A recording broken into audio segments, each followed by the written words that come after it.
So you're thinking about moving to Key West. Well, in this video, we're going to be discussing Midtown Key West.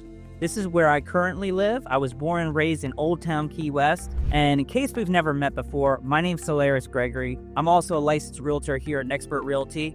I help people buy, sell, invest, and relocate to this wonderful island. My wife, Marcella, my daughter, Venice, and our puppy, we were all born and raised here. We absolutely love this island lifestyle. And don't forget to like and subscribe because I make videos every week of what it's like to live, work, and play here, and just enjoy the rest of the video. Okay, Midtown Key West. First, let's talk about its location. Its location is right in between Newtown and Old Town, right smack in the middle of Key West. This is where I live. This is where we are currently for this video. What I really like about Midtown Key West is its accessibility. Now, I can jump on my bike and get anywhere really quickly, or I can jump in my car and get anywhere within just a few minutes. My daughter's school's right around the corner, so that helps.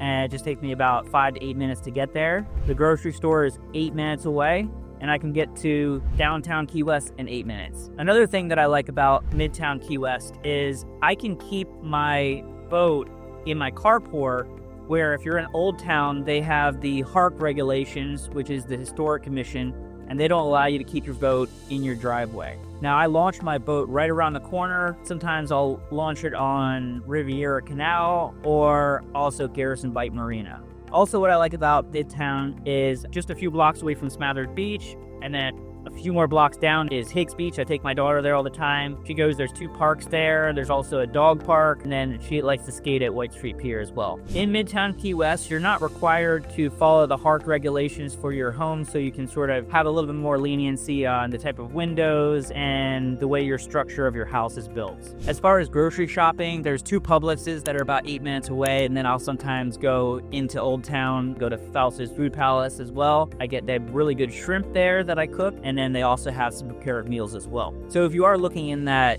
$800,000 to $3 million range, Midtown would be a good option if you want a little bit bigger of a house and more of a yard compared to Old Town Key West with the same amount of money. So a lot of Midtown Key West, you are in a flood zone. I do have a ground level house right in the middle, not in the best flood area, so I do tend to worry sometimes when there's storms out there. However, there was only one storm that it flooded, which was Hurricane Wilma.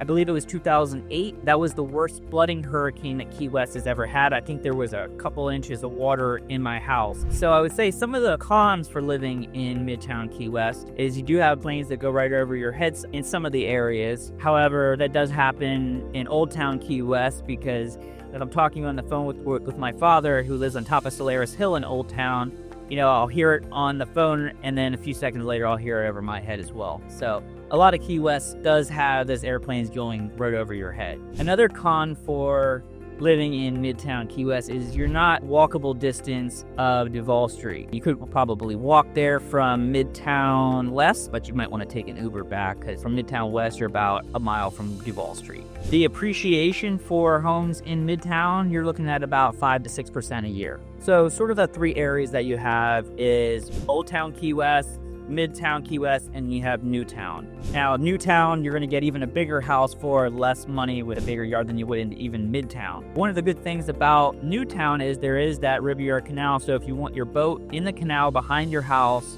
Newtown would be a good option. I do like having it in my carport. However, I would prefer if it was in the canal behind my house because I could just jump in my boat and just go out those wonderful sandbars and reefs and go out there and do some fishing as well. So I think Midtown, as far as family goes, is a great option. There's kids that are always playing in the streets, and I take my daughter right around the corner to some different parks, and we play ball and stuff like that. So Midtown is a very family-oriented neighborhood if you do have a family. However, just coming down and spending part of the year here is also a great option. So this way you're not spending as much money and you get a bigger house with a bigger yard for less money than you would in Old Town. So in Midtown, you do have options if you want to offset some of those costs and rent it for part of the year. It definitely helps if you have a pool because then it will rent quite a bit more. And then the busy season for Key West starts picking up towards the end of October, and then November and December is pretty big, and then January, February, and March, I think they usually have about 100% occupancy, and then April and May it starts slowing down a little bit more, and then you have your hotter months, which are less desirable for most people, because most people are coming from up north and coming down here to Key West and the Florida Keys. The overall vibe for Midtown Key West is very laid back and relaxing. You don't have the scooters coming through beeping their horns. You don't have the call trains coming by with telling their same jokes, because when you live in a location like I did in Old Town Key West, every day they'd come by and they'd be at the same part of their script and they'd tell the same jokes.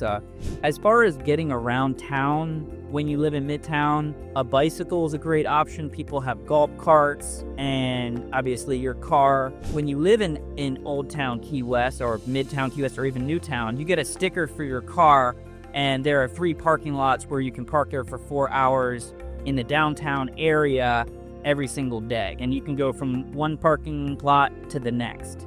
In Midtown Key West, there isn't almost any vacant lots, so you don't have any new structures really coming up. However, if the house is old and completely deteriorated, you can knock it down and put up a new structure, and it would be ROGO exempt. ROGO stands for the rate of growth, and it only allows a certain number of new houses to come up, and it's very limited. And I believe at the end of 2026, there will be no more vacant lots that can get into the ROGO system. So if you have a vacant lot and you're not in the ROGO system, there's a good chance you may be able to lose the building rights for that property. So in Midtown Key West, there aren't any waterfront properties. However, there aren't any single-family homes that are on the water, but there are a couple of condos. 1800 Atlantic and La Brisa are on the water in Midtown Key West. The property taxes in Midtown are the same as if you're in Newtown or Old Town. When you purchase the property, it'll end up being about 0.8% of the purchase price.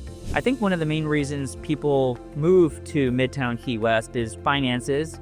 You get a little bit bigger of a house and bigger yard than Old Town Key West. They want to be a little bit more quiet and away from the busyness of Duval Street. And then 3 is because they have a boat and they want to keep it in their yard so they can put it into the different marinas or boat ramps nearby. Midtown Key West is such a great option because of accessibility. Now, there are great little restaurants that are nearby. I go over here to Garrison Bight Marina. There's some restaurants over there. I can jump into my car and go downtown very easy. I'm only a few minutes away.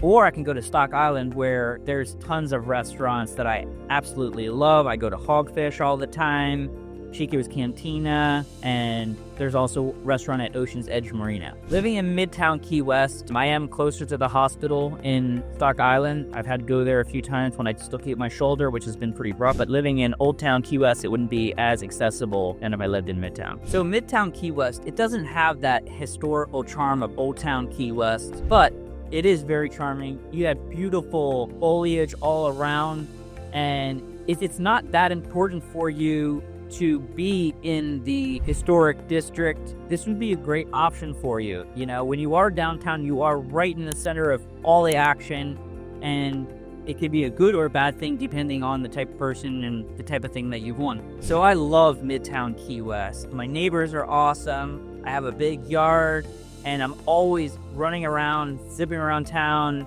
doing errands and showings in Newtown, Old Town, and up the Keys. It's very easy for me. If you agree or disagree or have any comments, please drop them below. Also, my contact information is below, so if you're thinking about making a move to Key West or the lower Florida Keys, please drop me a line. I'll be happy to answer any questions you have, and just keep living that island lifestyle.